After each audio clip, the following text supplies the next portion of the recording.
Welcome back. 1 year and 1 day. That's the federal prison term assessed this past week to William Paul Thomas, the disgraced city council liaison for former Mayor Sylvester Turner, who pleaded guilty back in 2022 to accepting bribes. That was William Paul Thomas. We also had confirmed this week that many on this program have long suspected that it was William Paul Thomas cooperating with the FBI for months by wearing a wire. Panel, a year in prison for taking five-figure bribes seems light to me.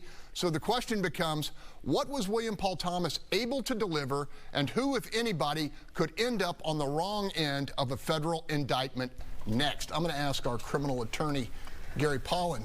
What do you make of this? Well, he got a year and a day because he did, under sentencing guidelines, got bonus points, I call them, for cooperating with the government and providing substantial assistance. We don't know what that substantial assistance is. That's when the other shoes drop. I would anticipate, since he got a sweetheart deal, that he gave good information they're going to use to indict people higher up in the food chain. That's normally how it works.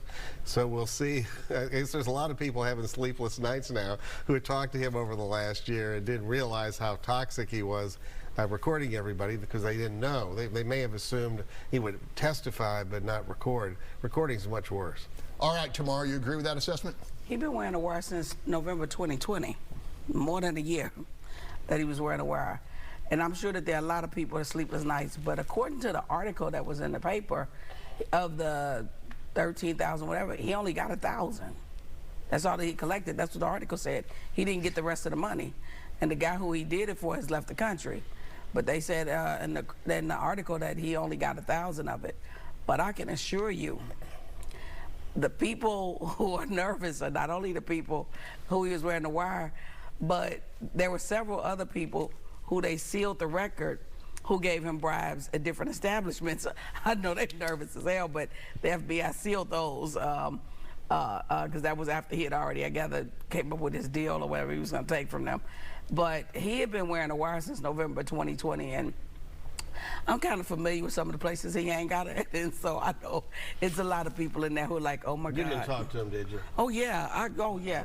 They videotaped me talking to him. Mario Diaz even pulled up the text messages and said, why are you texting him? I said, hell, he live on the next street. He been over there for 30 years. I've been knowing him since I was 18. Oh. Bill King, you've got good contacts. What are you hearing about this? Yeah, so the deal is actually better than it sounds, because in the federal system, you basically serve about 80% of the time that you're sentenced to. So he's going to be out in about 10 months or so, and he'll go to one of these minimum security facilities, which is well, it's not that nice, but it's kind of like a dorm, you know. I've been to them for representing some clients before. It's kind of like a dorm that you go, and so look, we'd heard this rumor about the wire for a long time, but to actually have it confirmed is pretty interesting. You know, and I'll tell you, an FBI friend of mine some years ago told me, he says, we never catch anyone on their first bribe. So there are other activities that have gone on here.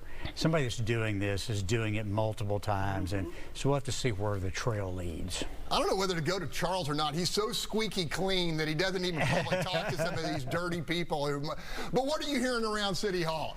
I mean, you know, not much lately. It's kind of been quiet ever since this came out.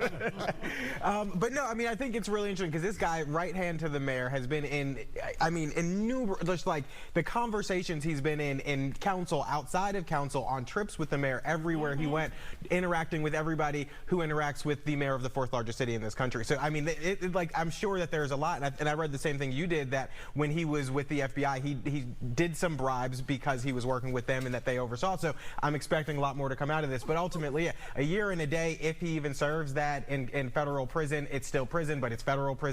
I mean, he got off lucky for abusing the public trust and abusing public office. All right, Paul Castro, what is your point after hearing this assessment? What's amazing to me is how cheaply people sell their soul. I just, you know, I remember hearing rumors about some things that would go on back in the day on school boards items, and the dollar amounts were like hundreds of dollars to shift millions of dollars. Yeah. And I just couldn't believe it. But every time one of these stories comes out, it's kind of the same thing. Millions of dollars, lots of influence, jobs are moved, and they're not even being moved for right reasons, for big dollars. It's, hundreds of dollars or a couple $1,000s in an envelope. Just very strange stuff. Yeah, it's as old as the human condition, and yet it still keeps going on.